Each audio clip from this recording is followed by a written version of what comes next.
Hello and welcome. This is India Global. I'm Gaurie Dwivedi. The next 1 hour, we'll give you a lowdown of all that's happening around the world through the lens of New Delhi. But first up, the headlines. Prime Minister Modi arrives in Brazil for G20 summit as New Delhi gears up to voice the concerns of the global south. Prime Minister Modi will be in Brazil today and tomorrow. Another Khalistani provocation against New Delhi, so-called referendum held in New Zealand's Auckland over the weekend.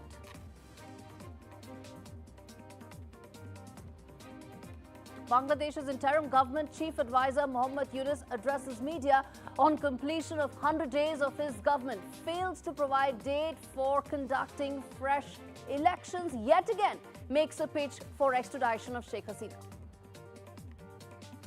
Major escalation in the Ukraine conflict. US President Joe Biden green lights limited use of US long-range ATACMS missiles deep inside the Russian territory. And tensions continue to simmer in West Asia. Over the weekend, Israeli strikes continued in Beirut and killed the Hezbollah media chief.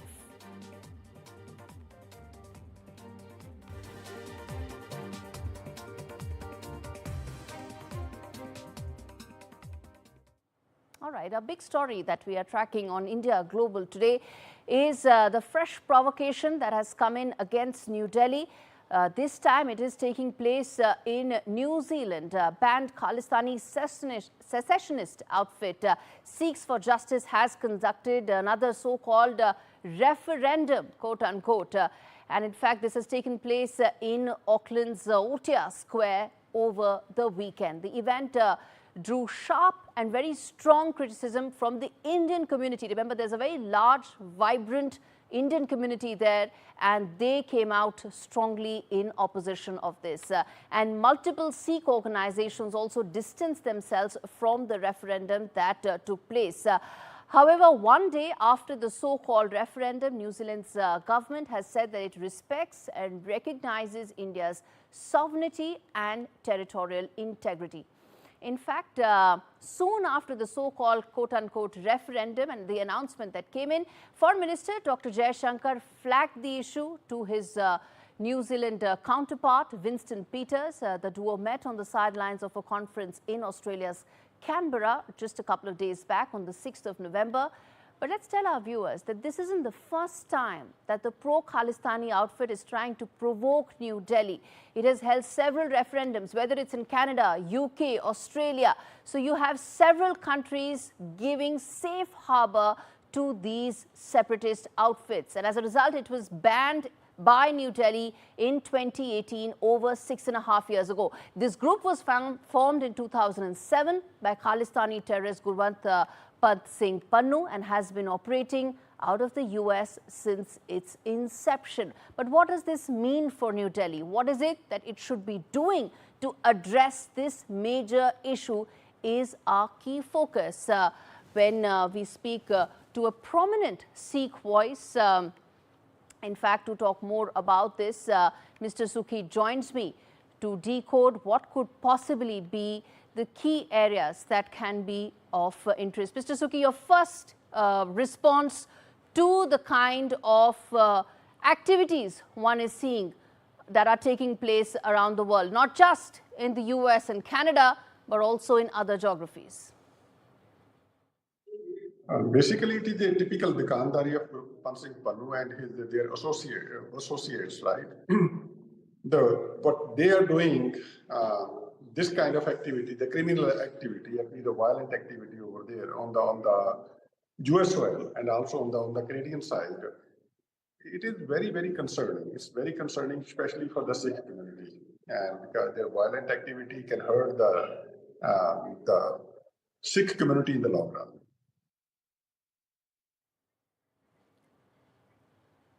All right, let's first get in the location from where Mr. Sukhi is joining so that our viewers can know that we are talking to Mr. Sukhi, who's been a very prominent voice as far as raising concerns over what's happening with regard to these Khalistani outfits that are mushrooming and being given a safe harbor in geography after geography. But it's a hollow movement, isn't it, Mr. Sukhi, finding absolutely no resonance with the Sikh community, which are very large and vibrant around the world?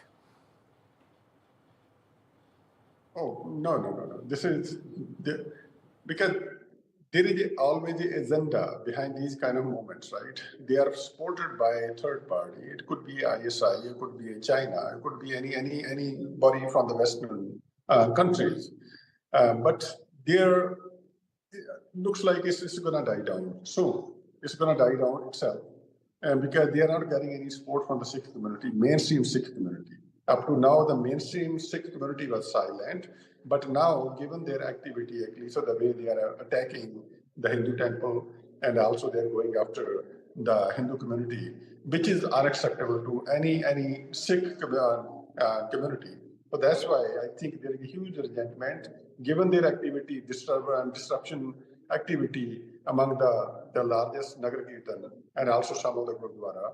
So the Sikh community is not happy with them, and so I think their days are numbered. It's going to die down soon. And also, given the change in the government, especially the Trump administration is going to be very tough on any kind of radicalization. So looks like I'm very optimistic actually. So that the Kandari and Mr. Pannun Kandari and their Gundagardi, the days are numbered actually. Okay, Mr. Sukhi, as far as the Canadian government is concerned, it's been giving shelter to Khalistani extremism, and in fact, it's been seen and noticed by all quarters around the world. How do you think this could have acted differently, played out differently? What is it that Justin Trudeau's government should have done to keep this under check? It seems like a joke. On the Canadian side, the government, Justin Trudeau's government, looks like a joke. Not only they have not copied with the government of India, right? And even at local level, so the kind of the issue they are facing over there. Forget about the economic issues, and their local, that's like the car stealing, organized crimes, and the drug dealing, and the very soft on the crime. That's a matter of concern locally over there. So that's why nobody cares about the local, especially the law enforcement authority. So that's the reason actually the people, they don't really care, especially the people from the Punjab, because we know actually, so if we can find a way around and we can get away, then we'll definitely do that kind of blunder again and again. And so they are very soft on the Khalistani activity, and it looks like it could be because of the political reason.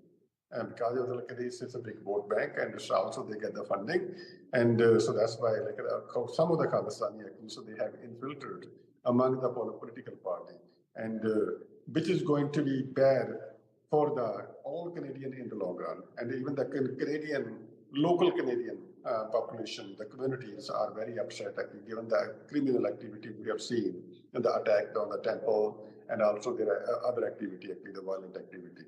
So that's why it's because of the end of the day, Justin Trudeau's government is responsible for that. And so people are thinking even on the American side, Mr. Trump and also Elon Musk, and so they have already spoken publicly that they would love to see Justin Trudeau go away. And so if the new government comes in, and I hope at least so they will be tough on this kind of radicalization, and also this kind of the activity, whatever the Mr. Pannun's, the Gunda Dal is doing over there. And so that's why, so that's a kind of we are very hopeful that so the issue will be resolved on the Canadian side too. But on the American side, I'm very, very optimistic. At least this is going to be game over very soon. And what is it that New Delhi should do, given that these instances are increasing? Given the track record of the Khalistani, and so I think the government of India doesn't have to do anything, and they will be pretty much exposed by the local Sikh society on the US side. So that's why I think the government of India doesn't have to do anything. I think it will be taken care by themselves, the people, those who are the American citizens of the Indian origin.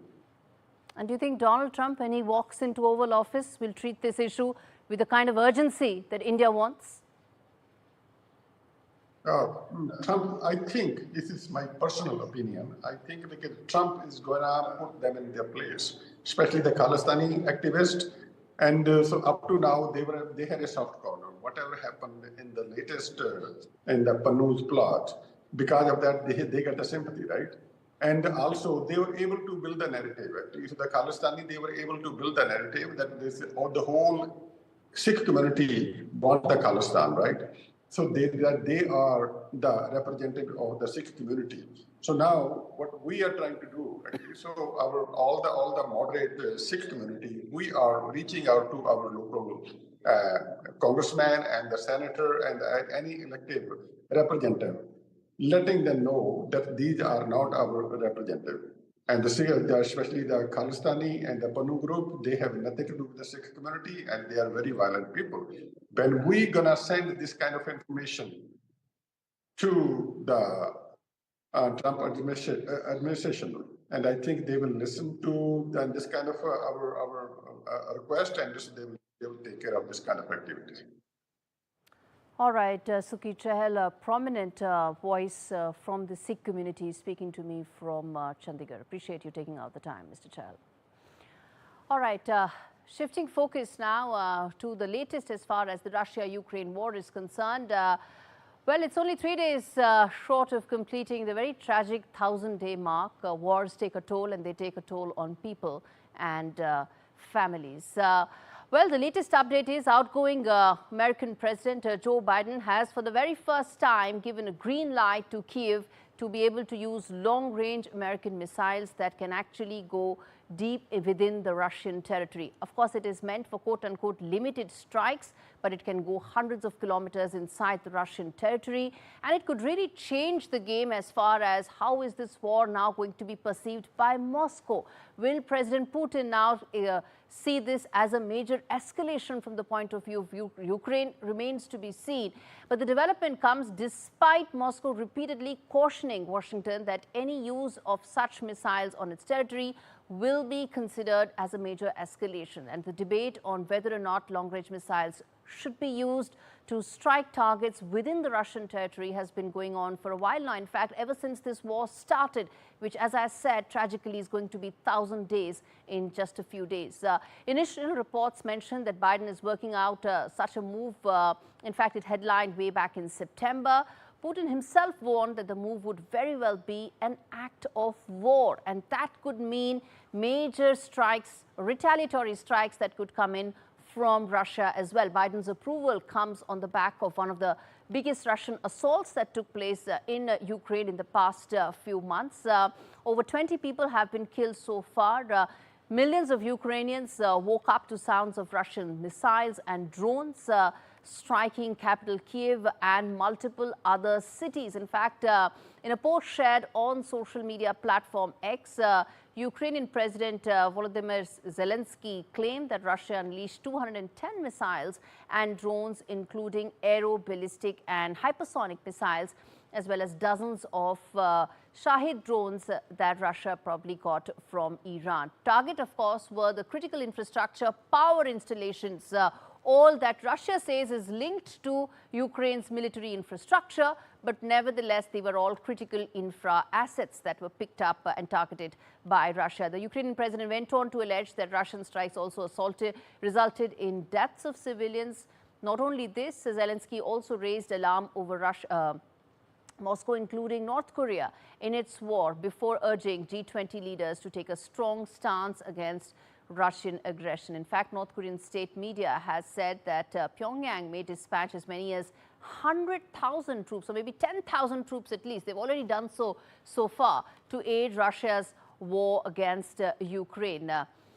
Meanwhile, as the war grinds down, my colleague Umar Shankar Singh is there. He's joining us live from Kyiv to give us a sense of which way things are moving right now, and more importantly, what's the situation really like on ground. Let's play out this ground report that Umar Shankar Singh filed a short while back. I am in Ukrainian capital Kyiv, and behind me are those Russian tanks and armored vehicles which were destroyed by Ukrainian army during invasion of Kyiv in February-March 2022. The Russia-Ukraine war has dragged now on for 1,000 days, and in the meantime, US President Joe Biden has given Ukraine permission to use long-range missile against Russia. This means that now Ukraine will be able to attack the interior areas of Russia through the Army tactical missile system provided by the US.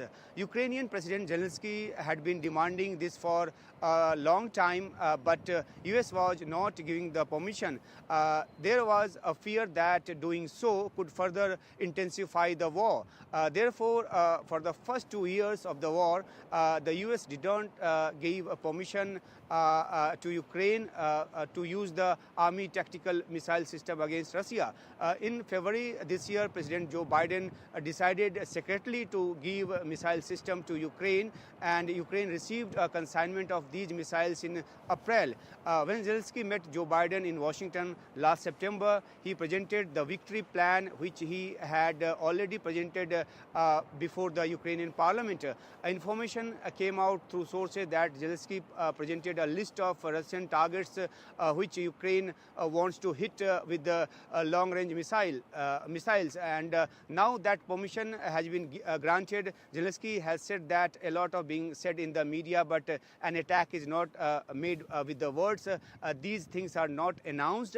The missiles will speak for themselves. So clear-cut message to Russia. The range of these missiles has been reported to be up to 100 kilometers or 62 miles. However, Ukraine does not have a large stockpile of such missiles. So some experts believe that Ukraine will not get benefited much militarily from this.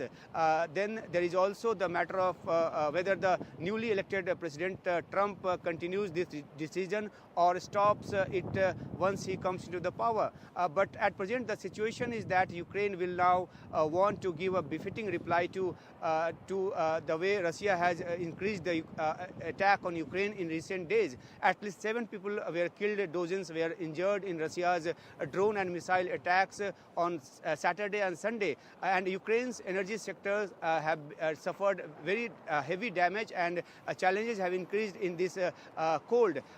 Experts say that the Ukraine also wants to take revenge by targeting Russia's energy bases. Also, Russia has deployed about 50,000 soldiers in Kursk so that the Ukrainian army can be driven away from there. Several thousand soldiers in this area are from North Korea. America has also not liked it. So Ukraine has been allowed to use long-range missiles.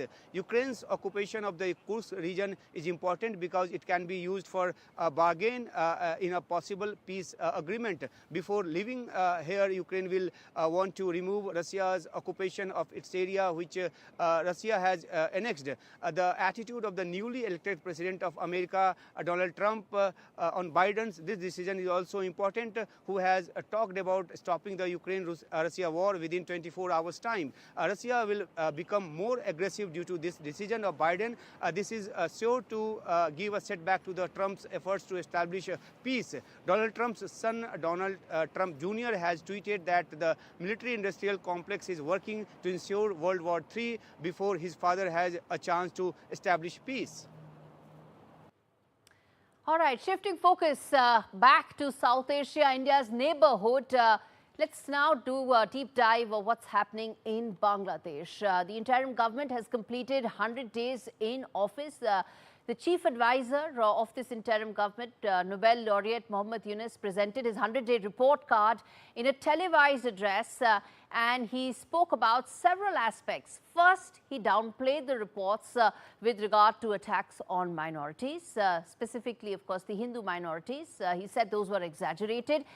And in fact, I'm going to play out some of those bites so that we can keep telling our viewers what were the important pieces that Muhammad Yunus's address to his countrymen was, and then we come back and talk more. Let's play out that first soundbite where he spoke about the minorities.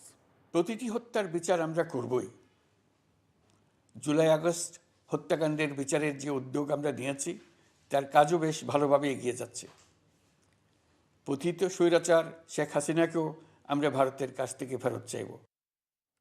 All right, Mohammed Yunus doubled down on the extradition of his, well, some would say enemy number one, but essentially the former Prime Minister Sheikh Hasina, who's been in India since 5th of August when she left office in a hurry. Mohammed Yunus also said that not only the deaths in the uprising, but also other violation of human rights, including alleged enforced disappearances that took place under Sheikh Hasina's tenure, would be investigated. Okay, let's play out those sound bites. We come back and talk more. কেবল দেশে নয়, গুম, খুন ও July August গণহত্যার সাথে জড়িতদের আমরা আন্তর্জাতিক আদালতেও বিচারের উদ্যোগ নিয়েছি। ইন্টারন্যাশনাল ক্রিমিনাল কোর্টের প্রধান কৌশলী করিম খানের সঙ্গে আমার এই ব্যাপারে ইতিমধ্যে কথা হয়েছে। Okay, but that's just half of the story. He has also sought help from the global police organization, which is Interpol, in issuing a red corner notice for the arrest of Sheikh Hasina and her associates, which he, as you heard, it was a bite in Bangla, where he very clearly said that he holds the former Prime Minister responsible for all that has happened, and he's seeking a red corner notice because of that. Now, Sheikh Hasina and her close associates are facing numerous criminal charges at home, and the UNIS-led government is also pushing for the ICC to take up that particular case. Listen in. চাইব আমরা যেন এমন একটি নির্বাচন ব্যবস্থা সৃষ্টি করতে পারি যা যুগ যুগ ধরে অনুসরণ করা যাবে। এর ফলে সাংবৎসরিক রাজনৈতিক সংকট থেকে আমাদের দেশ রক্ষা পাবে। এই জন্য প্রয়োজনীয় সময়টুকু আমি আপনাদের কাছ থেকে চেয়ে নিচ্ছি। নির্বাচনী সংস্কারের সিদ্ধান্ত হয়ে গেলে খুব দ্রুত আপনারা নির্বাচনের রোডম্যাপও পেয়ে যাবেন। But the most important point, when is Dhaka going to have elections? On that, Mohammed Yunus was not willing to give a time frame. In fact, he said that his task is to hold a new election to give power to the new government as and when it happens. No time frame, no roadmap. All he said was his administration will first put in a reform agenda in place, and only then electoral system will be in place, and then an election will happen. So how long will be Bangladesh's march back to democracy is anybody's question, but one can imagine that this may take more than just a few weeks or few months, and it could take much longer for Bangladesh to return to democracy. We're slipping into a very short break. We come back and talk more on the other big stories that India Global is keeping a close watch on. Stay with us.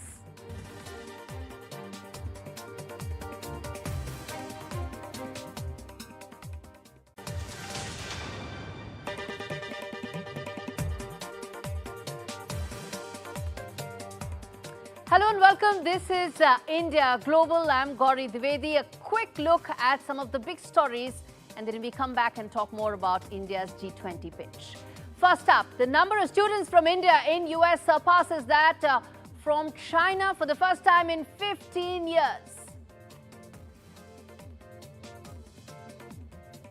21 cabinet ministers sworn in before Sri Lankan President Anurakkumara Dissanayake on Monday morning at Colombo's presidential secretariat.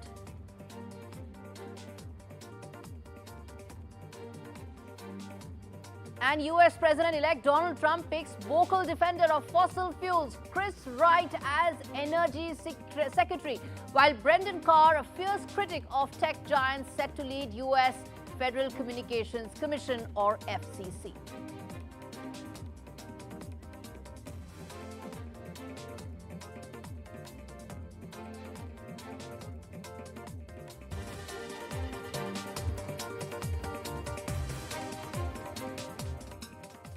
All right, our big focus right now on India Global. Prime Minister Modi in Brazil right now, in the South American country, after wrapping up a very productive visit to Nigeria. Remember, he's on a 3-nation tour starting on the 16th of November till the 21st of November. He has held bilateral talks in Nigeria with President Ahmed and interacted with the Indian community there. Alongside Prime Minister Modi now, he is Chinese President Xi Jinping as well as US President Joe Biden, who will be attending the big G20 summit in Rio de Janeiro today and tomorrow, that is 18th and 19th of November. And the third and the final leg of his trip will be in Guyana, where Prime Minister Modi will be on the 19th till the 21st at the invitation of President Mohammad Irfan Ali. It will be the first ever visit of an Indian Prime Minister to Guyana in more than 50 years. Remember, Prime Minister Modi has been really trying to bridge the gap that has happened between India and CARICOM nations. There's a very clear attempt to try and reach out to Caribbean countries. There's also a second summit of the India CARICOM nations that will take place in Guyana, and this follows a recent visit of the Jamaican Prime Minister to India as well. But right now, the focus is the G20 summit, where Prime Minister Modi will be. There are also a couple of pull-asides that could happen. There's no clear communication that has come in as to whether or not or how many will be the bilaterals that Prime Minister Modi may have at the G20 in Rio de Janeiro. But the focus will be taking on from what was the declaration last year.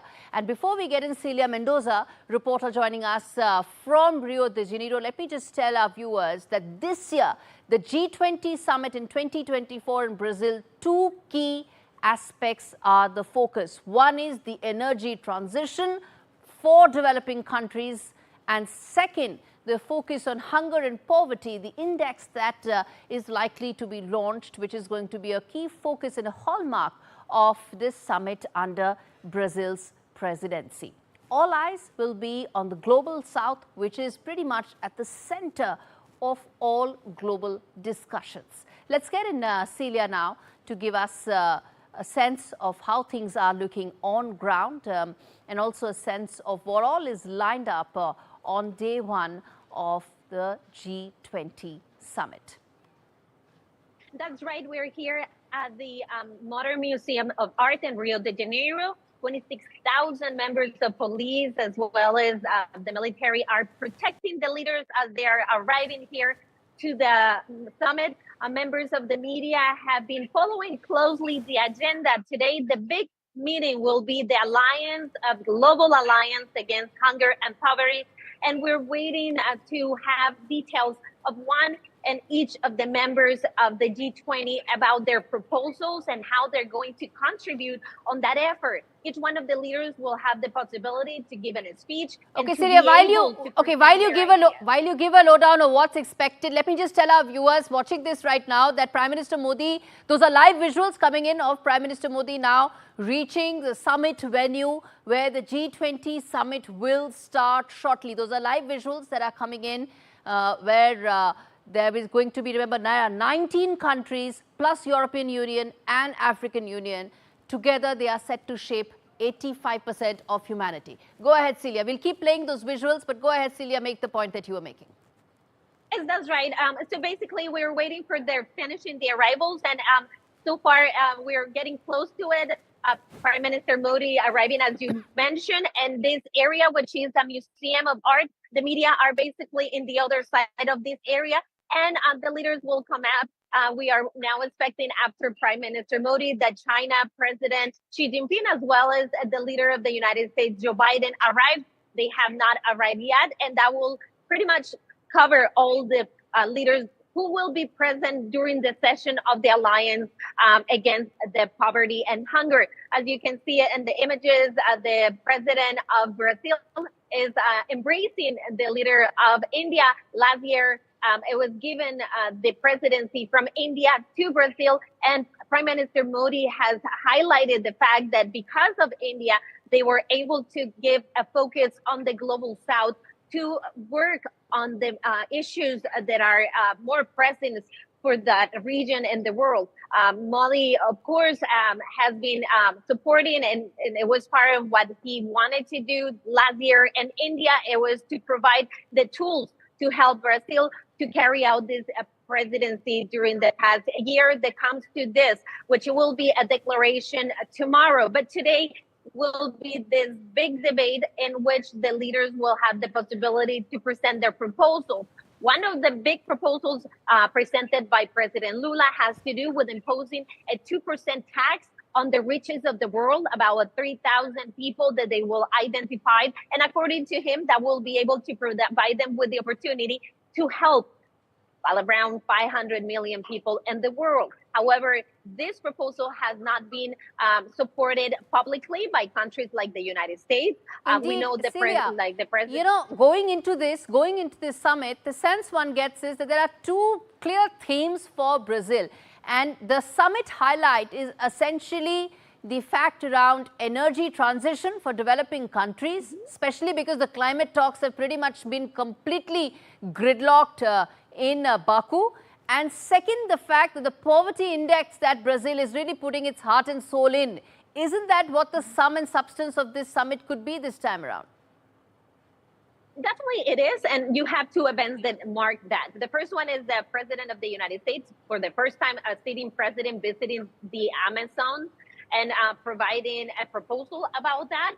Secretary General was here talking about climate change and how important it is. And of course, leaders like Modi, Xi Jinping, and Biden are crucial as biggest countries that are emitting the gases that are, according to science, affecting that issue in particular.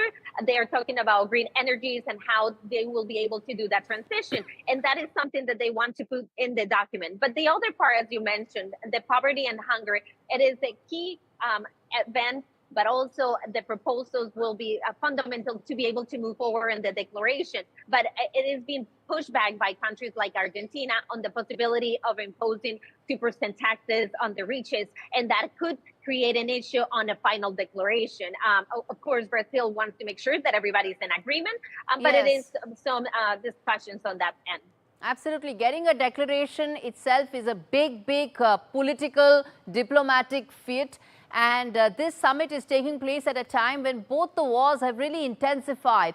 Whether you take the Russia-Ukraine war or the one in the Middle East, they've both intensified, haven't they? So it's going to be a bit of a task to also get, some clarity on what is the global positioning going to be on these two wars, isn't it?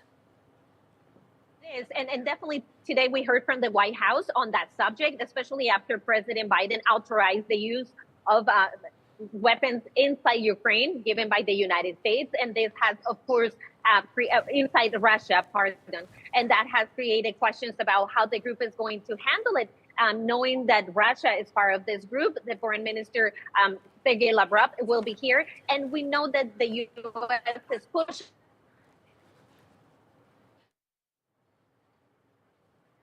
All right. Okay. So before I get in Celia back, let me just tell our viewers that these are visuals that came in just a few minutes back when Prime Minister Modi has reached the venue of the G20 summit that is taking place in Brazil at Rio de Janeiro.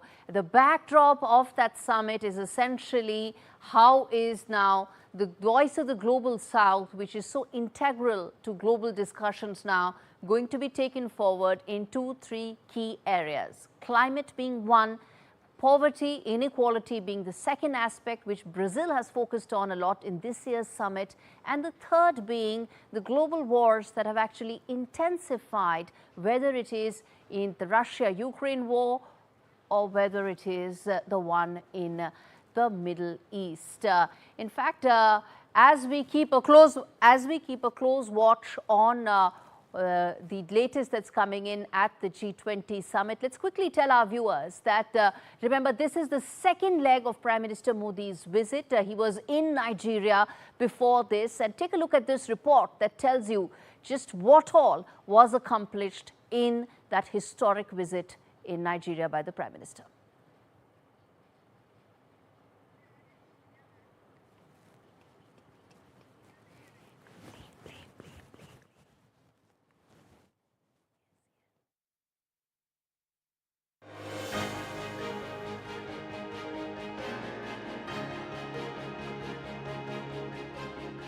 India is steadily emerging as the voice of the global south. And as it does, its foreign policy is taking a new shape each year. To add to India's ever-growing presence on the international stage, PM Narendra Modi visited Nigeria over the weekend, making a one-day stop in the most populous African nation.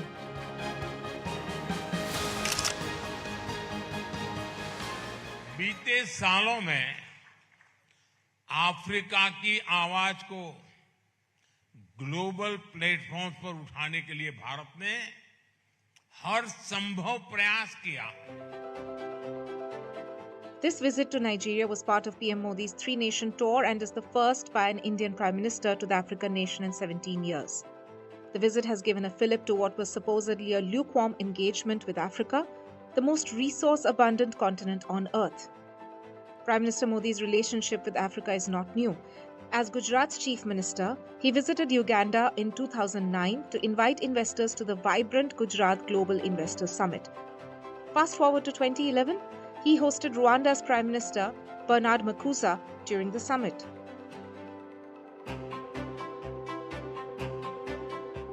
Treating Africa as one of India's most potential investment avenues, the Modi government has invested over $12.37 billion in 206 infrastructure projects across 43 African countries, according to data released by the centre. Under the Indian Technical and Economic Cooperation Programme, almost 40,000 Africans have been trained in India in the last 10 years.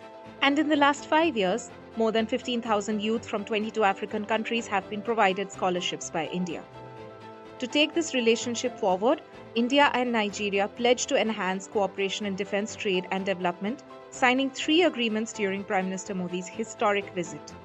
In recognition of PM Modi's efforts, the Nigerian government honoured him with the nation's second highest award, the Grand Commander of the Order of the Niger. With a new chapter opening in India's foreign policy, the Global South has its eyes set on India. Bureau Report, NDTV World. All right, shifting focus now to a very important data point that I want to spend some time on, which is that now more Indian students are going to the US for higher studies as against China. And this is a change that has happened, a trend change after 15 long years. International students essentially were coming from India and China, and in the last 15 years, more from China. But that trend has been bucked this year. India has emerged as the top source of international students in the US. Over 330,000 Indian students enrolled during the 2023-24 academic year. This is a 23% jump compared to the last year, as per the data coming in from Open Doors report on international educational exchange. The surge was primarily driven by graduate programs. It's a 19% jump that has taken place, totaling nearly 197,000 students. Indian participation in the optional practical training program has risen by 40%. Over 98,000 students are in fact benefiting from it. China has slipped now to second place, and there's been a 4% drop that has taken place in its student numbers, about 277,000. Now, despite this, China still leads in the undergrad and the non-degree program category. The US hosted, remember, a record-breaking 1.1 million international students last year. Contributes about $50 billion to its economy. It's a huge source of foreign exchange for it as far as Department of Commerce data is concerned. And the US continues to be a very important and a premier destination for global education. And India's growing presence is a very important shift in that trend. But what happens when there is Donald Trump coming into office? Remember, his entire election plank has been about anti-immigration. How will his office make the distinction between students coming in for degree and graduate programs and the rest of the immigration numbers? Remember, everything gets lost in election rhetoric, but hopefully policy decisions by an administration also manages to distinguish it from election rhetoric. And let's get in Sudhanshu Kaushik to tell us more about this. He's an executive director, North American Association of Indian Students, joining me from Chicago to talk more about this trend. First of all, Sudhanshu, it's early morning for you. Thank you so much for speaking to NDTV. Thank you so much for having me. I hope you can hear me. My first question, that this trend that has changed in 15 years, what is the larger ramification of this? How do you read this on ground in universities? Look, you're going to continue seeing this upwards trends. In the next 3 to 4 years, experts estimate the number of international Indian students in the United States is expected to hit of over 500,000. And that's both undergraduate and graduate. Like you correctly said, we've seen an increase in graduate students, but we have not been able to see an increase as much in undergraduate students, which is also expected to increase as tier 2, tier 3 international students within India are exposed to the curriculum, to the education, and also the opportunities that are available within the United States. Now, what I see is that when I'm in the United States, whether at first, last 5 years, you would see a lot of people. Okay. All right. Sudhanshu, before I get back to you, I want to first also tell our viewers that some of this data point is reflective of the mood in the students community of the last 1 year. Remember, the education process and the admission cycle is about 12 months in making. So it takes that much time. So a lot of this is reflective of the mood 12 months or 18 months back. But Sudhanshu, let me ask you this. How do you see this trend at a time when the mood in America has changed? It's changed dramatically against immigration. Will they be able to make that distinction between international students and rest of the immigrants? Look, I preface this by saying that NAIS in the previous Trump administration fought a case.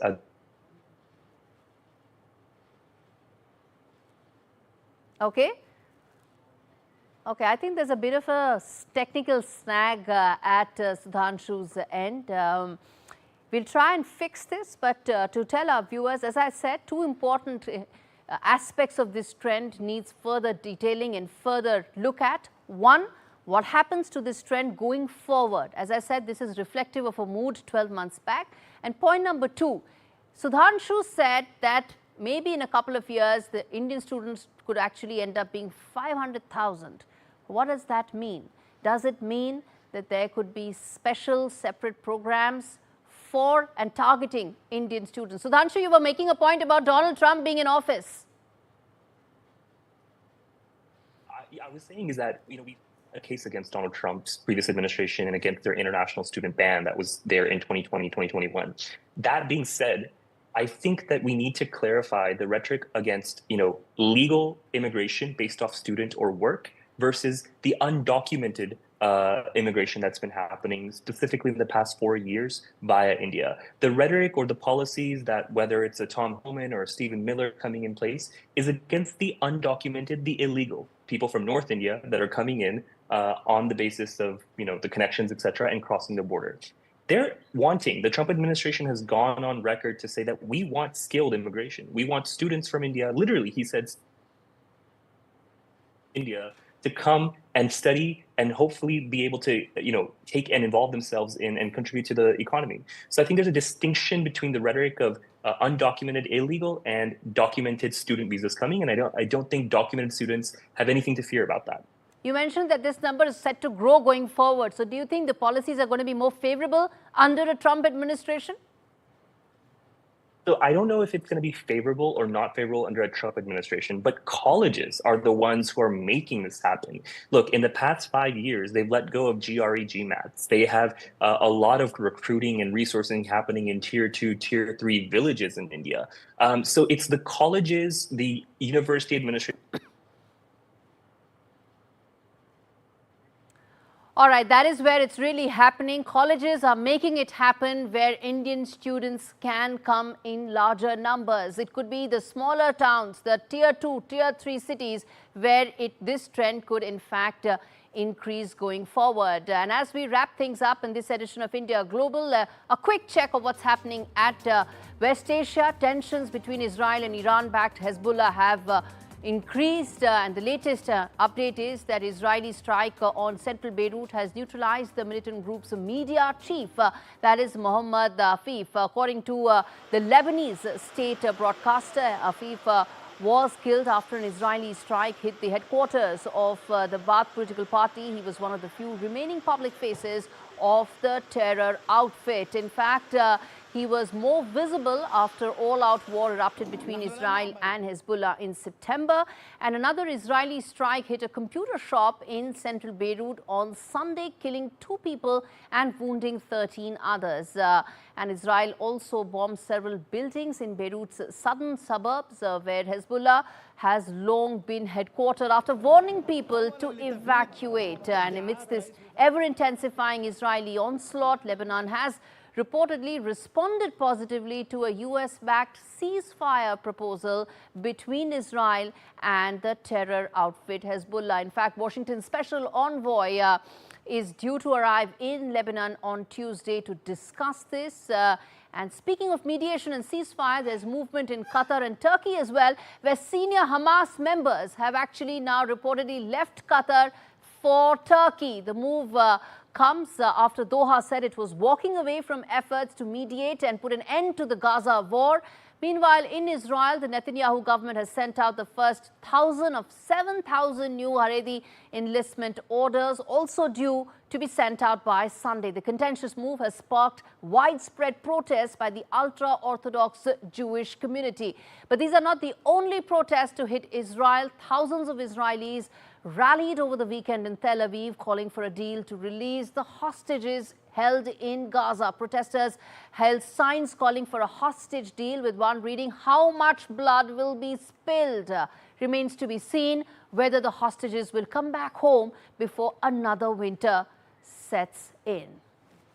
All right, with that, it's a wrap on this edition of India Global. Thanks so much for watching.